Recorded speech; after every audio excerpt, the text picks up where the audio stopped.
નમસ્કાર, હું છું કેતલ અને આપ જોઈ રહ્યા છો CB24। આવતીકાલે રવિવારે નરેન્દ્ર મોદી ત્રીજી વખત પ્રધાનમંત્રી પદના શપથ ગ્રહણ કરશે। આવતીકાલે 9મી જૂને નરેન્દ્ર મોદી સતત ત્રીજી વખત શપથ ગ્રહણ કરવા જઈ રહ્યા છે।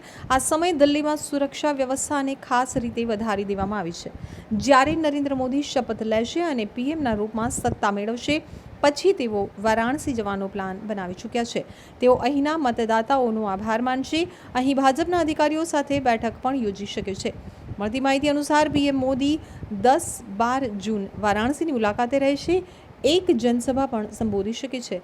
હાલમાં મળી રહેલી માહિતી અનુસાર નરેન્દ્ર મોદી 9મી જૂને સાંજે 7:15 શપથ લેશે। આ પહેલાં તેઓ રાજઘાટ પણ જશે। શપથ લીધા બાદ પીએમ નરેન્દ્ર મોદી વારાણસી જશે તો પીએમ નરેન્દ્ર મોદી 10 અથવા 11 જૂને કાશી જઈ શકે છે।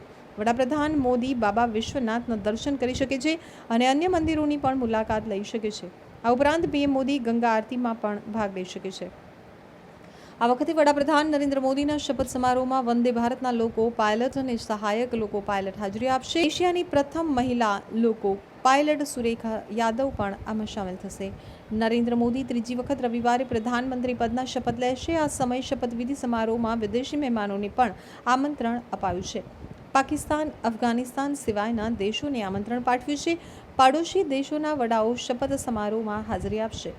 બાંગ્લાદેશના પીએમ શેખ હસીના હાજર રહેશે તો નેપાળના પીએમ પુષ્પ કમલ દહલે પણ સ્વીકાર્યું છે આમંત્રણ। તો ભૂતાન, શ્રીલંકા, મોરિશિયસના વડાઓ પણ હાજર રહી શકે છે। માલદીવના રાષ્ટ્રપતિ મુઇઝ્ઝુ પણ સમારોહમાં ભાગ લઈ શકે છે। તો રાષ્ટ્રપતિ ભવનની આસપાસનો ફ્લાઇંગ ઝોન જાહેર કરાયો છે। દિલ્હી હાઈ એલર્ટ પર ડ્રોન દ્વારા સર્વેલન્સ રખાશે।